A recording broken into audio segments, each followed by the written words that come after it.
চাঁদপুরের ৩টি অয়েল ডিপোর সামনে ডিলার ও ফিলিং স্টেশনের লরির দীর্ঘ সারি।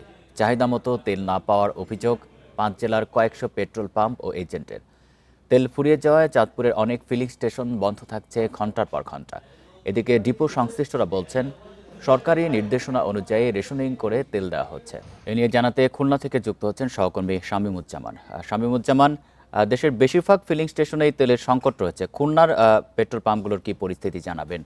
আর জেলার কোথাও বাড়তি দামে তেল বিক্রির কোনো অভিযোগ আছে কিনা? বাংলাদেশের সব খাতের মধ্যে খুলনা জেলায়ও কিন্তু একই অবস্থা, যে এখানেও তেলের সংকট রয়েছে। আমরা এই মুহূর্তে অবস্থান করছি খুলনা সিটি কর্পোরেশন পরিচালিত পেট্রোল পাম্পে। আমরা 200-র বেশি সার্ভিস ও ফিচারে লেনদেনের সব বিকাশ অ্যাপে সম্ভব। দেখছি যে পেট্রোল নিতে বা জ্বালানি তেল নিতে গ্রাহকদের দীর্ঘ লাইন। আমরা কয়েকজনের সাথে কথা বলেছিলাম, কেউ বলেছেন 1 ঘন্টা, কেউ বলেছেন 1.5 ঘন্টা, বা তারও সময় ধরে আসলে বেশি সময় অপেক্ষা করছেন জ্বালানি তেল নিতে। আমরা এই পেট্রোল পাম্পের সাথে যে সময় কথা বলি, এখানকার কর্তৃপক্ষ আমাদেরকে জানিয়েছেন যে চাহিদা অর্ধেক সরবরাহ করা হচ্ছে। অর্থাৎ আজ এখানে সরবরাহ করা হয়েছে 3000 লিটার পেট্রোল, 2000 লিটার অকটেন এবং 3000 লিটার ডিজেল। স্বাভাবিক সময়ে চাহিদা থাকে 3000 লিটার তেল, 2000 লিটার পেট্রোল এবং ডিজেল হচ্ছে 8000 লিটার। যে চাহিদার যে অর্ধেক সরবরাহ করা হচ্ছে, এই অর্ধেক সব আসলে বিক্রি করার জন্য আসলে রেশনিং যে পদ্ধতি রয়েছে, সেই রেশনিং পদ্ধতিতেই গ্রাহকদের নিকট সরবরাহ করা হচ্ছে। অর্থাৎ সর্বোচ্চ 2 লিটার পেট্রোল বা অকটেন সরবরাহ করা হচ্ছে। আমরা কথা বলেছিলাম পেট্রোল পাম্প কর্তৃপক্ষের সাথে, তারা যেটা বলছেন যে আসলে স্বাভাবিক যে রেশনিং পদ্ধতি আছে সেই হিসেবে যদি সবাই নেন, তাহলে কিন্তু আসলে সংকটটা তীব্র হওয়ার কথা নয়। অনেকেই আছেন 2 বার, 3 বার, 4 বার, 5 বারও অনেকে তেল নিচ্ছেন বলে আসলে এখান থেকে অভিযোগ করা হয়েছে। তবে যেহেতু যাতে কোনো ঝামেলা না হয়, যাতে কোনো অপ্রীতিকর অবস্থার মুখোমুখি যাতে না হয়, সেই জন্য কিন্তু রেশনিং পদ্ধতিটা কঠোর করা হয়েছে এবং সেটা আসলে কঠোর নজরদারির মধ্যে রাখা হয়েছে। এছাড়া আমরা কথা বলেছিলাম প্রশাসনের বিভিন্ন পর্যায়ে, তারা যেটা বলছেন যে জ্বালানি তেল নিয়ে যাতে কোনো অনিয়ম যাতে না হয়, সেই জন্য কিন্তু প্রশাসনের নজরদারি রয়েছে।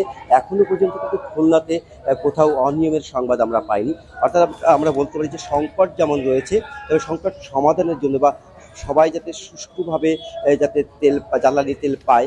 শামীমুজ্জামান, আপনি থাকুন আমাদের সাথে। আমরা এবার একটু নারায়ণগঞ্জের পরিস্থিতি জানবো। সেখান থেকে যুক্ত হচ্ছেন সহকর্মী রাকিবুল হাসান। রাকিব, নারায়ণগঞ্জে পেট্রোল পাম্পগুলোর সার্বিক পরিস্থিতি নিয়ে জানাবেন।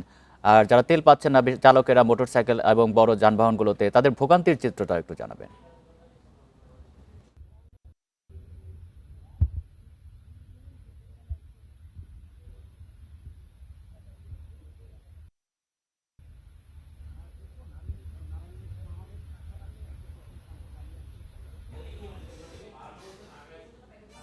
থেকে তারা তেল সংগ্রহ করে, সেটা কিন্তু তারা গতকাল থেকে তারা তেল সংগ্রহ করতে পারেনি। তারা এটার কারণ দেখিয়েছেন যে ডিপোগুলি থেকে বিভিন্ন ফিলিং স্টেশনের তারা যে তেল সরবরাহ করছে, তারা চাহিদা অনুসারে তাদের সেই তেল তারা সরবরাহ করতে পারছেন না এবং তাদেরকে গ্যাপ দিয়ে দিয়ে বিভিন্ন পেট্রোল পাম্পগুলিতে কিছু পেট্রোল পাম্প বিরতি রেখে আবার অন্য পেট্রোল পাম্পগুলিতে তেল দিচ্ছে। এসব কারণে কিন্তু তারা পর্যাপ্ত তেল পাচ্ছে না, যেই তেল আসলে চাহিদার দরকার পরিবহনগুলিতে।